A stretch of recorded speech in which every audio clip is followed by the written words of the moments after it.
मोदी जी तीसरी बार भी मैं जानकी माता से प्रार्थना करता हूँ भारी बहुमत से।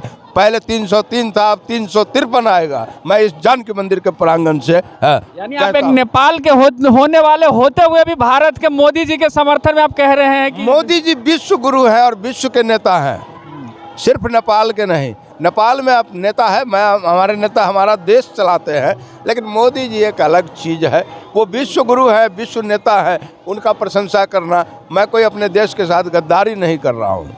मोदी जी बोले जय सिया राम, मोदी जी को भी मेरा जैसे शत शत प्रणाम है। आप नेपाल के रहने वाले हैं और मोदी जी के कार्य से प्रभावित हैं। हाँ, नेपाल मेरा जन्म स्थान है, कर्म स्थान है, लेकिन धर्म और संस्कृति जो है वो संसार में कहीं भी होगा।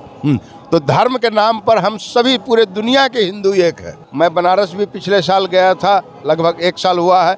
वहाँ भी उन्होंने भव्य निर्माण करवाया है और इतनी सुंदर व्यवस्था और इतना आनंद, हृदयानंद जो जिसको महसूस करना कहते हैं, वो बनारस में भी मैंने महसूस किया। 22 जनवरी को अपने भव्य रामलला भी अपने टेंट, जिसको कहते हैं ना बरसों टेंट में गुजारे, उस टेंट को छोड़ के अब भव्य मंदिर में आने वाले हैं। उसको कैसे देखते हैं?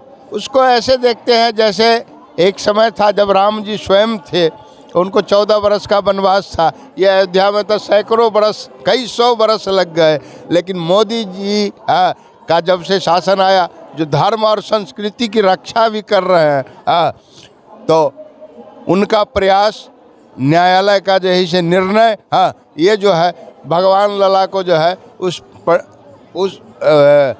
त्रिपाल वाला टेंट वाला जगह से राम महल में जो है वो विराजने जा रहे हैं। और जैसा मोदी जी बोले थे जय सिया राम, पहले बोलते थे जय श्री राम, और जब वहाँ का वो शिलान्यास करने आए थे, मोदी जी बोले जय सिया राम। मोदी जी को भी मेरा जैसे शत शत प्रणाम है। नमस्कार, आप लोग देखना शुरू कर चुके हैं बिहार वाला और मैं हूं मिथुन कुमार। दोस्तों, अभी हम नेपाल में हैं और नेपाल के जनकपुर धाम में है। कहाँ से आप आए हुए हैं चाचा?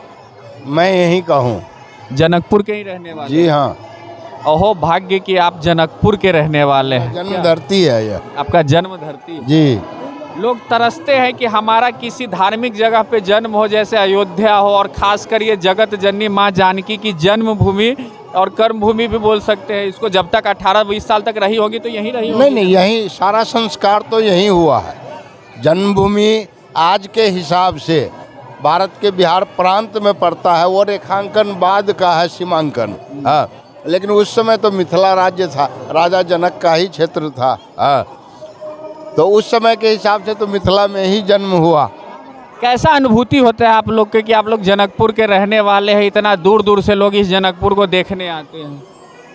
ये वास्तव में हम लोग धन्य है, पिछले जन्म में कोई ऐसा कर्म किए होंगे। अभी तो पता नहीं है, ज्योतिष नहीं हूँ या पिछले जन्म का जानकारी नहीं है, जो इस धरती पर मेरा जन्म हुआ। यही एक धरती है पूरे संसार में जहाँ सभी देवतागण एक समय में एक साथ पधारे थे, यही सीता जी के विवाह के उत्सव पर। और मेरी ये कामना है, मैं तो मैया से कामना करता हूँ कि मेरा जन्म यहाँ दिए है तो मेरा चोला भी यहीं उठे। क्या नाम हुआ आपका? मेरा नाम राजकुमार साहब हुआ।